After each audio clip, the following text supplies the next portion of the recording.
O PT sofre hoje um gigantesco fracasso histórico. E aqueles que querem fazer uma acusação moral a mim ou a qualquer outro que critique o PT, na verdade, não querem prestar contas desse fracasso histórico. E nós que defendíamos a crítica, quando nós não fizemos a crítica, nós da esquerda, nós fizemos, mas quando eles não aceitavam a crítica, sabe o que eles deixaram? Eles deixaram o monopólio da crítica para a direita. E Bolsonaro, um político de quinta categoria, corrupto, degradado militar, vulgar, etc., chegou numa eleição sem partido. Não me venham com a história de Steve Bannon no WhatsApp, etc. Ele ganhou porque milhões de trabalhadores que não são fascistas, que são trabalhadores que votaram no Lula, que votaram na Dilma, que votaram no FHC contra os antigos esquemas, que etc., votaram nele. Então, o que o PT perdeu? O PT perdeu a capacidade de crítica. E, obviamente, que não tem a menor capacidade de autocrítica. O PT desce da rampa do Planalto, é o retrato da derrota, desce Dilma e Lula juntos, sem convocar o povo para a luta. Qual é a minha crítica ao PT? Essencial. A minha crítica é dizer, Nildo, você só tem uma crítica para fazer ao PT. Eu digo, eu vou fazer uma só. O PT, Lula à cabeça e Dilma, todo o staff também, tratou o povo brasileiro como se nós fôssemos ovelhas. E durante longos 13 anos, nunca, jamais, nos convocou para uma luta. Vou dar 2 exemplos clássicos. Um, quando a Dilma, num acordo com o Serra, aprovou essa lei da partilha no petróleo, que é um entreguismo, que um governo da revolução vai ter que revogar tudo isso. E outro, quando eles criaram uma narrativa, uma ideologia de quinta categoria sobre o golpe e desceram a rampa do Planalto derrotados, pensando que 2 anos depois o Lula voltava. Nildo, mas é usual partidos fazerem autocrítica? Isso não seria também uma demonstração de fraqueza, vamos dizer assim? Porque eu vi o ex-presidente Lula ele dizendo que o PT não tem que fazer autocrítica, os outros é que se encarreguem de apontar as críticas ao PT. O partido não faz autocrítica? Mas claro que faz, é que o Lula é um vulgar. Mas eu vou explicar o que é autocrítica.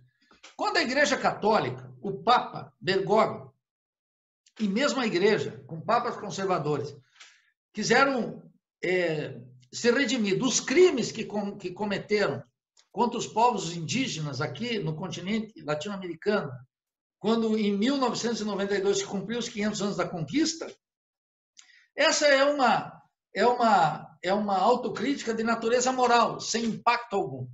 A autocrítica que eu reivindico é a autocrítica do comunista, do revolucionário, do marxista. Qual é a autocrítica? Eu mudo de opinião na prática. A autocrítica não é chegar aqui para o José e dizer, José, me desculpe, eu me arrependi de ter te chamado de social-democrata, de cachorro, de bandido. Não, é o seguinte, eu mudo a minha conduta prática. Agora veja o Lula.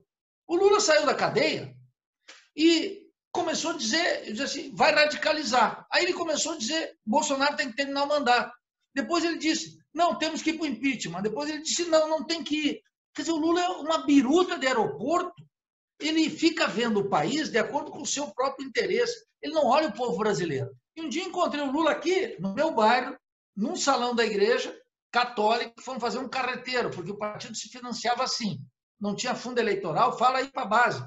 Era carreteiro é comida, né? É um arroz a carreteiro. O carreteiro é uma comida.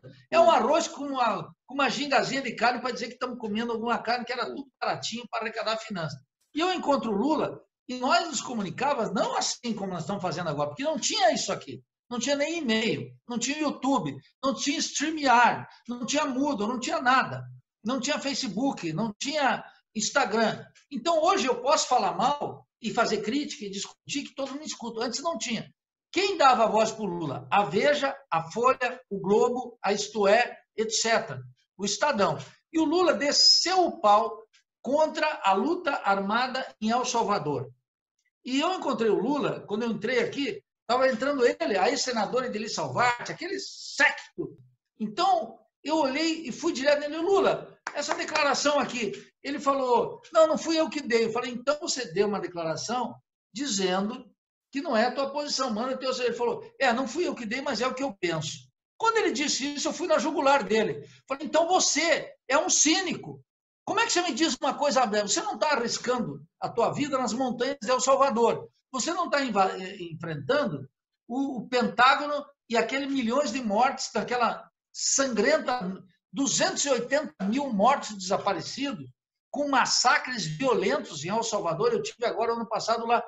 Então, veja, o Lula, ele era um cínico, sempre foi nisso. Uhum. E nós tínhamos os combates. E outros os seminários na Fundação Perseu Abramo, que eu participava como intelectual, e ele nunca escutou. O Lula não escuta ninguém.